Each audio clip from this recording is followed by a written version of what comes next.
Hello बच्चों, क्या हाल है आप सभी का। जो भी चैनल पर नए हैं, चैनल को लाइक सब्सक्राइब और शेयर जरूर कर दीजिए ताकि स्टडी से रिलेटेड वीडियो सारी आपको टाइम टाइम मिलती रहे। और हमारे टेलीग्राम चैनल को जरूर ज्वाइन करिए ताकि आपके जो भी प्रॉब्लम्स हो उसको हम लोग विद इन 24 आवर्स सॉल्व करेंगे। ठीक है, ये हमारा आपसे वादा है। चलिए, जैसा आप लोग को पता है कि हम एक डाउट क्लियरिंग सेशन हम लोग आज मिल रहा है फिर से। डाउट क्लियरिंग सेशन में भाई एक्सरसाइज नंबर 8.7 जो हम लोग क्लास 11 के लिए कर रहे हैं फॉर क्लास 11 का चैप्टर है पी एंड सी। इसके 7th एक्सरसाइज में क्वेश्चन नंबर 5 ऑनवर्ड्स डाउट्स है भाई। तो आइए हम लोग शुरू करते हैं क्वेश्चन नंबर 5 ऑनवर्ड्स। ठीक है, देखिए क्वेश्चन नंबर 5 जो हमारे पास लिख के दिया हुआ है, इसमें लिखा है in how many ways 10 different marbles be divided into 2 children so that one of them gets 7 and other is 3। ठीक है, थोड़ा ध्यान से देखिएगा। 10 मार्बल्स है टोटल, इसको दो लोग में बांटना है, एक 7 पाए 1 और 3 अदर पाए। ठीक है, ये दो चीजें दी हुई हैं। 10 मार्बल टोटल है, एक को 7 चाहिए, एक को 3 चाहिए। ठीक है, अब आइए हम लोग देखते हैं ध्यान से इसमें करना क्या है। हम लोग कुछ खास नहीं करना है, बहुत आसान से हम लोग कर सकते हैं सॉल्यूशन इसका। मान लीजिए 10 में से मैंने 7 एक को दिया। अब रिमेनिंग बचे मेरे पास कितने,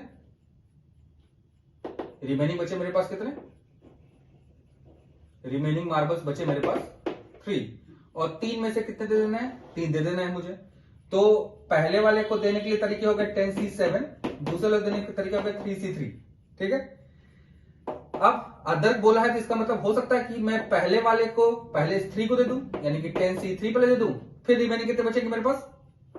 अगर मैंने 10C3 दे दिया तो जो रिमेनिंग बचेंगे मेरे पास तो वो कितने बचेंगे 7, और ये 7C7 हो जाएगा। ठीक है, तो 10C7 की वैल्यू आप जानते हैं, factorial of 10 upon factorial of 7 factorial of 3 into 1 plus factorial of 10 upon factorial of 3 factorial of 7 into 1। तो 2 times of factorial 10 upon factorial 3 factorial 7, this will be answer.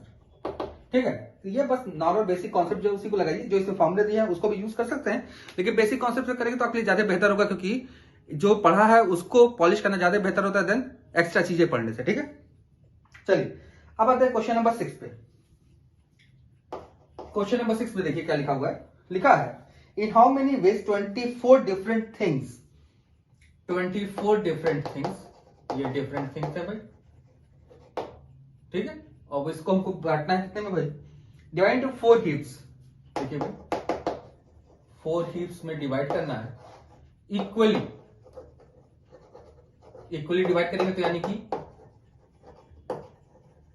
each heap contains कितने articles भाई, 6 things. ठीक है, सारे heaps कितने contain करेंगे भाई, 6 करेंगे। ठीक है, चलिए आते हैं ध्यान से देखिए क्या करेंगे भाई। पहले 24 में से मैंने एक हीप को 6 दे दिया।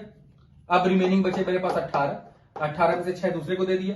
अब बचे मेरे पास 12 में से 6 दूसरे को दे दिया। फिर बचे मेरे पास 6 में से 6 किसी तीसरे को दे दिया। ये हो गया टोटल वेज।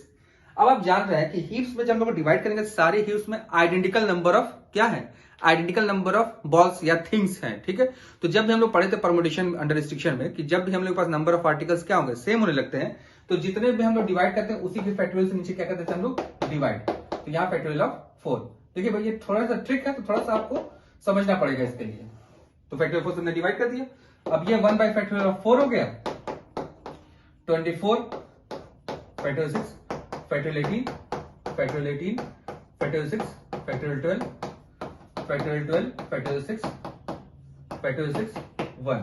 देखिए जो भाई लोग कट गए काट दीजिए भाई, 6 से 6 कट गए, तो 1 by factorial 4 into factorial 24 upon factorial 6 का power 4, this will be answer. अब इतना बड़ा सॉल्व कर पाना मेरे बस की बात तो नहीं है, अगर आप कर सकते हैं तो आप जरूर कर लीजिए। ठीक है, अब आएंगे हम लोग क्वेश्चन नंबर 7 पे। क्वेश्चन नंबर 7 देखिए भाई क्या है हमारे पास। क्वेश्चन नंबर 7 में लिखा हुआ है in how many veg 20 student divided into 4 equal groups. ठीक है भाई, तो 20 स्टूडेंट हैं, 4 ग्रुप्स में बांटना हम लोग को। ठीक है, और अगर 4 ग्रुप बांटना है तो 5 इन ईच ग्रुप होंगे भाई। इसको समझने में कोई परेशानी नहीं होनी चाहिए आपके पास कि 5 स्टूडेंट इन ईच ग्रुप। तो देखिए पहली बार में 20C5 into 15C5 into 10C5 into 5C5, और नीचे डिवाइड कर देंगे 1 बाई फैक्टोरियल ऑफ 4 से। ठीक है, क्योंकि 4 इक्वल पार्ट्स में हम लोग इसको क्या कर रहे हैं, डिवाइड कर रहे हैं भाई। 4 इक्वल पार्ट में डिवाइड कर रहे हैं, इसलिए हम लोग उसको नीचे क्या कर दिया, उससे डिवाइड कर दिया फैक्टोरियल ऑफ 4 से। ठीक है, अब इसको समझने में कोई दिक्कत नहीं चाहिए। अब इन how many veg student be different school, देखिएगा ध्यान से, पहले वाले पार्ट में तो ये फैक्टोरियल 4 से डिवाइड हुआ क्योंकि सेम ही स्कूल में जा रहे हैं भाई। तो जब सिमिलर होता है तो हम लोग उसके नीचे जितने नंबर ऑफ ग्रुप से टूटता है उतने हम लोग क्या करते हैं, नीचे डिवाइड कर देते हैं। यही ग्रुप की प्रॉपर्टी होती है, जब भी ग्रुप में ब्रेक करते हैं तो हम लोग यही करते हैं, जितने सिमिलर में टूटता है उससे हम लोग नीचे डिवाइड कर देते हैं। लेकिन जब हम लोग सेकंड पार्ट में आएंगे, इसके सेकंड पार्ट में कहा कि on different schools, word use किया है क्या, डिफरेंट स्कूल्स, यानी कि सेम नहीं रह गया। तो बस यहां पे आएगा 20C5 15C5 10C5 into 5C5, this will be answer. ठीक है, ये आपका हो गया क्वेश्चन नंबर 7। ठीक है, तो होप आप लोग को पसंद आ रहा होगा। क्वेश्चन नंबर 1 2 3 4 5 6 7 आप लोग समझ गए होंगे कि क्वेश्चंस में कैसे हम लोग मूव कर रहे हैं। ठीक है, चलिए अब आता है क्वेश्चन नंबर 8 और 9, दो क्वेश्चन बचे, जल्दी से हम लोग फटाक से कर लेते हैं।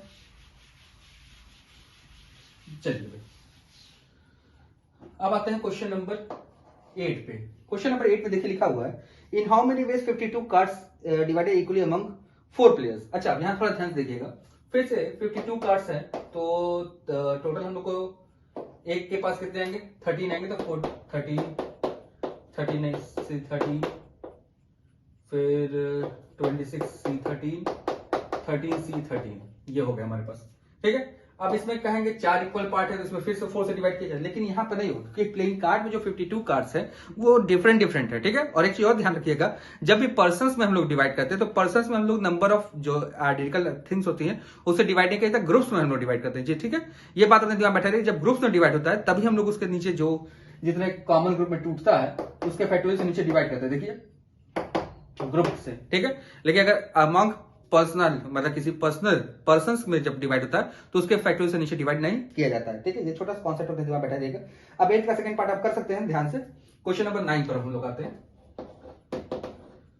9 का फर्स्ट पार्ट देखिए लिखा हुआ है, what is the number of ways of distribution of 8 coins ₹5 coins among the 3 beggars. ठीक है, देखिए इसमें क्या है, हम लोग का कुछ खास है नहीं, हम लोग एक कॉन्सेप्ट ध्यान से याद रखना है कि आप लोग को पता है कि distribution of N identical object into groups, जैसे आइडेंटिकल ऑब्जेक्ट्स को ग्रुप से जब डिवाइड करते हैं तब इसके लिए दो फॉर्मूले हमारे पास है। ठीक है, एक फॉर्मूला हमारे पास होता है ये n प्लस r minus 1 C N minus R, और दूसरा फॉर्मूला होता है n minus 1 C R minus 1। ये तब होता है और ये कब होता है ये समझा जाए।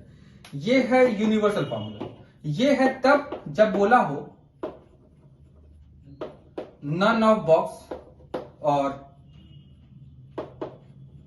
थिंग्स एम्प्टी, या अलग वर्ड क्या यूज कर सकता है, at least one thing in each boxes. ठीक है, ये दो चीजें पूछ सकता है। तो जब भी ये वर्ड यूज किया हो कि कम से कम एक थिंग एक बॉक्स में होना चाहिए, या कह दे कि भाई आप कोई भी बॉक्स को एम्प्टी नहीं छोड़ सकते हैं, तब हम लोग ये रूल फॉलो करेंगे। अदरवाइज हम लोग क्या लगाते हैं भाई, अदरवाइज हम लोग क्या यूज करेंगे, ये फॉर्मूला यूज करेंगे। ठीक है, तो 9th के देखिए 3 पार्ट है, फर्स्ट सेकेंड और थर्ड, 3 पार्ट हमारे पास है।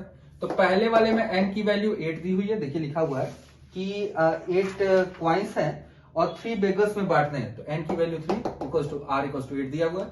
तो देखिए हमारे पास आ जाएगा क्या, 8 plus 3 minus 1 C, sorry n minus R मैंने लिख दिया था, r माइनस 1, तो 3 माइनस 1। ठीक है, इसको आप सॉल्व कर लेंगे इसको बड़े आराम से। दूसरे लाइन में आएंगे हम लोग, तो 5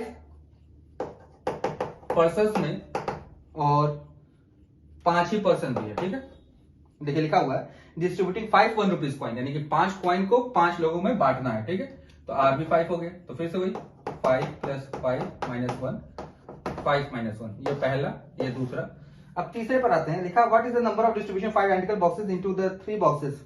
देखिए n की वैल्यू 5, r की value 3, so that no box is empty. ठीक है, तो इसमें फॉर्मूला हमारा क्या हो जाएगा, 5 माइनस 1 सी 3 माइनस 1। ठीक है, तो इसको सॉल्व करेंगे तो आपका आ जाएगा कितना, 10c2, यह आ जाएगा आपका कितना 9c4, यह आपका कितना आ जाएगा 4c2। अब देखिए 10c2 कितना हो जाएगा, 10 इंटू 9 बाई 2, 2 5 कट गया, तो ये 45 आंसर आ गया। 9 into 8 into 7 into 6 upon 4 into 3 into 2 into 1, तो 4 2 8, 3 3 9, 21 into 6 126, 4 into 3 by 2 into 1, 2 cut गया 6। ठीक है, ये तीनों के आपके आंसर होंगे। तो होप आप लोग को जो भी डाउट थे क्लियर हो गए होंगे। फिर मिलते हैं आपसे नेक्स्ट वीडियो में, तब तक अपने चैनल पर प्यार बना रहिए, चैनल को लाइक सब्सक्राइब और शेयर करते रहिए, ताकि 1000 सब्सक्राइबर हो, जो आपको 24 आवर्स वेट करना पड़ता है अपने डाउट के लिए, वो आपको इंस्टेंट सोल्यूशन मिल जाएगा फिर। ठीक है, तब तक के लिए बाय बाय।